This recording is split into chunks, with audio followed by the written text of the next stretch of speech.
15. Canards. West's risky decision to use the new chips called Palace had some troublesome consequences. Months passed before Data General could be sure of getting enough of those parts to manufacture Eagles. So the machine's public debut was put off, again and again, until the spring of 1980. As time went on, however, it became clear that West had made the right choice. Palace really were a chip of the future. Moreover, the delay gave the programmers time to create a much more impressive number of software options than usually accompanies brand-new machines. Diagnostics, meanwhile, had time to perfect a full set of micro-diagnostic programs, which would help make Eagle easy to repair. There was time, too, for the Eclipse group to refine the machine. Computers are sensitive things. With some makes, you dare not switch the boards of one with those of another supposedly identical machine. But you could switch boards among Eagles without worry by the time they were done. A few weeks before the announcement, Eagle did come down with another evil-seeming bug. It took the Hardy Boys a long time to isolate it. They got close but could not fully identify it. They were stymied until Halberger came up with a solution. It involved the addition of a single wire to a circuit. He said he couldn't explain why the repair would work. He just knew that it would. Rasala bet it wouldn't, and as a consequence wound up buying Halberger coffee for the next couple of weeks. Halberger made his mysterious repair over in the software department's area. Watching, one of the programmers declared that logic design certainly was a peculiar art. But truly, the Hardy Boys had arrived at the state in which they could feel what was wrong with their machine. And there wasn't much wrong with it by the time it finally got out the company's door. In the months that followed Eagle's debut, it would become evident that the computer was probably going to be a big win, just as West had promised. Rumor had it that by early 1981, the dollar value of orders for Eagles represented more than 10% of the value of all new orders for Data General equipment. So it did seem that Eagle had arrived just in time to rejuvenate the upper end of the company's product line. Data General was already late entering the Supermini market, and might have missed the market altogether if it hadn't been for Eagle, because by the spring of 1981, North Carolina still had not produced a machine. Who had been the prime mover behind this success, this act of recovery? The company's system of management, or the team itself, or West or Edson de Castro, perhaps? Engineers in the Eclipse group who had been around for some years still referred to de Castro as the captain, or as the man in the corner office, often in tones of amazement, admiration, and fear. Eventually, some of the survivors of the team would refer to him forthrightly as God. De Castro's down here only as a presence, West said. Yet as a presence, he's an iron hand. Another time, West remarked, De Castro does this crazy, apparently bungled stuff, but after a while you see this incredible order. And he told me. It was De Castro who said, no mode bit. It turns out that in a very succinct way he was describing the perfect machine. A succinct description indeed, if it was a description at all. West seemed to be suggesting that De Castro might have orchestrated from afar the entire project, even including West's own conviction that Eagle's creators were working largely on their own. I think we all have that feeling about De Castro, said a member of the team. He was only partly joking. Several engineers told me how sharp De Castro was on technical issues. Come to him with a plan that has a weak spot in it, a weak spot that you think you've cleverly disguised, they said, and he'll find it every time. You didn't put one over on De Castro. Things weren't done behind his back. Never mind how big the company had gotten, he was still in control. 4 straight-backed vinyl-upholstered chairs faced De Castro's desk, which is absolutely clean, save for one small stack of papers with their edges squared. De Castro sits at a slightly lower elevation than his visitors, and when he sits down behind his desk, most of him disappears. He becomes, as it were, a sphinx, half-desk, half-man. He is thin and balding and wears on this occasion neither jacket nor tie. Asked about the meaning of the term competition for resources, he smiles broadly and says, it's there. What it really does, in a sense, is allows for the accomplishment of certain projects that some people would prefer not to do. Had the Eagle project always interested him, or had it grown in importance gradually? From the start, it was a very important project. Was he pleased with the work of the Eclipse group? Absolutely. His voice falls. They did a hell of a job. But some members of the team felt that they had been rather neglected by the company. That doesn't surprise me, he says. That's frequently the case. There's often a conflict in people's minds. How much direction do they want? The team seemed to think of itself as an independent, entrepreneurial outfit within the company. Did that happen by accident, or had he tried to foster that feeling? Castro has turned his head toward a wall during a lull in the conversation. Across his face, there seems to flicker a look of weariness. He turns back, smiling again. I think that if you try to foster that attitude, you will be unsuccessful. I think that from our point of view, we try to provide an environment where those things ought to happen. His voice falls, and he adds, in cases where they ought to happen. Maybe Castro orchestrated the project, or maybe, having put all the parts in place, he just let it happen, which might come to the same thing.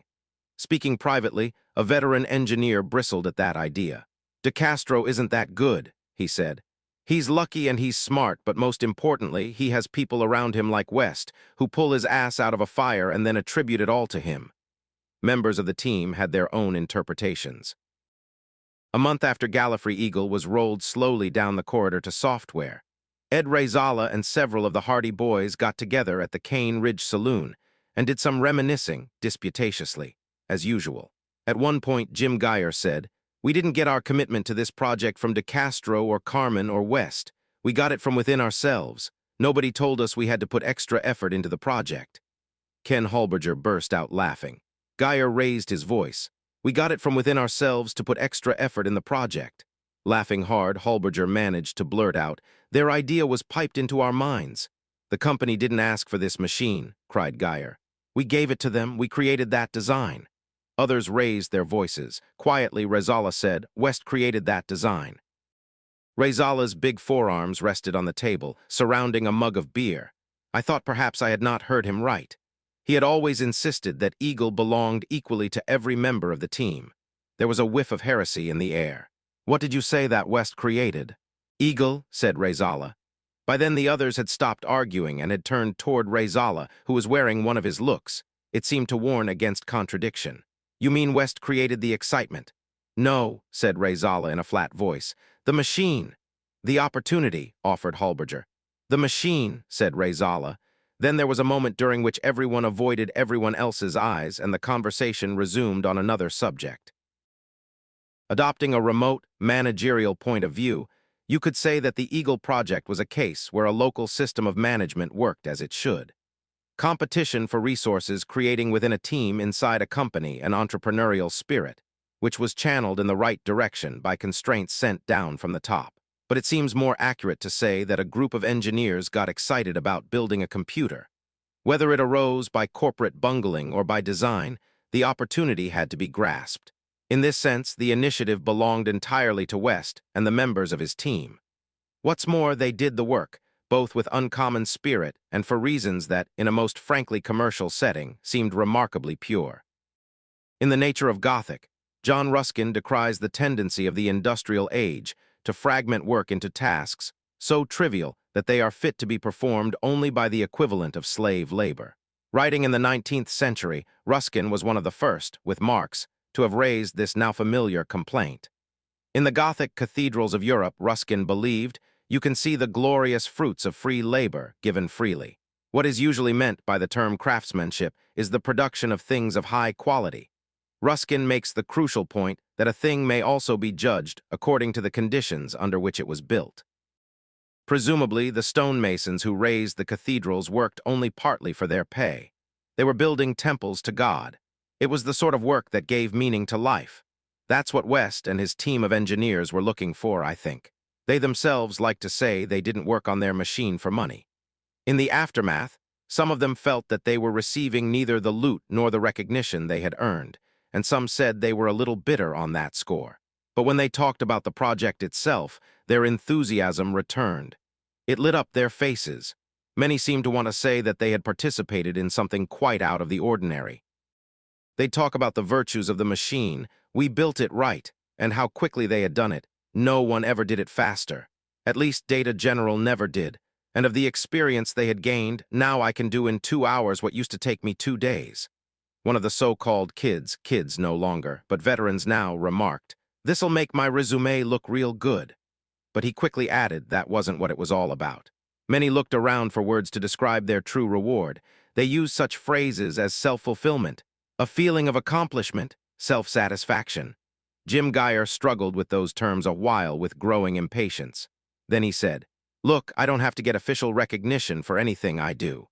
98% of the thrill comes from knowing that the thing you designed works, and works almost the way you expected it would. If that happens, part of you is in that machine."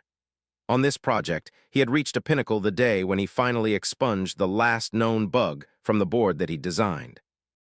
Engineers are supposed to stand among the privileged members of industrial enterprises, but several studies suggest that a fairly large percentage of engineers in America are not content with their jobs.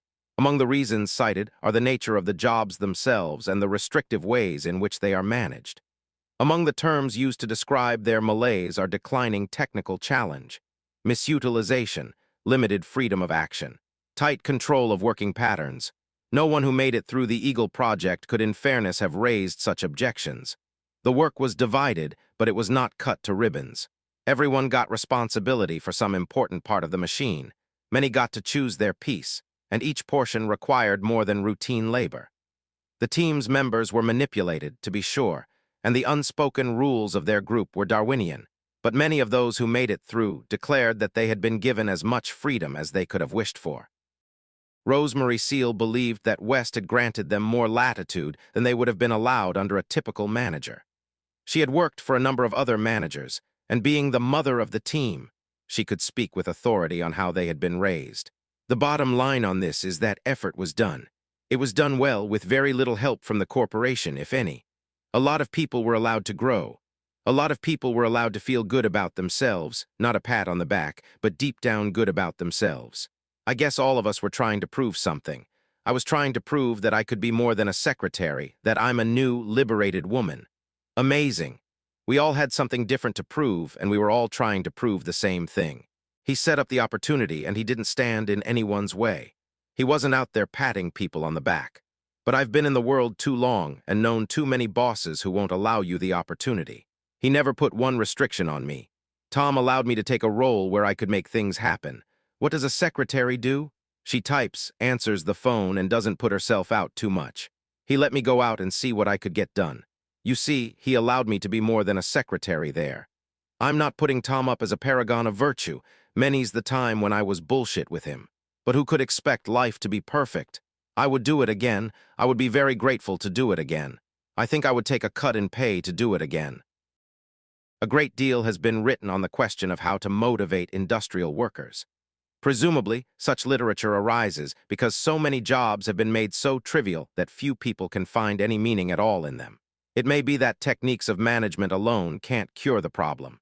But clearly, for even the most potentially interesting jobs to be meaningful, there must be managers who are willing to throw away the management handbooks and take some risks. Maybe in the late 1970s, designing and debugging a computer was inherently more interesting than most other jobs in industry.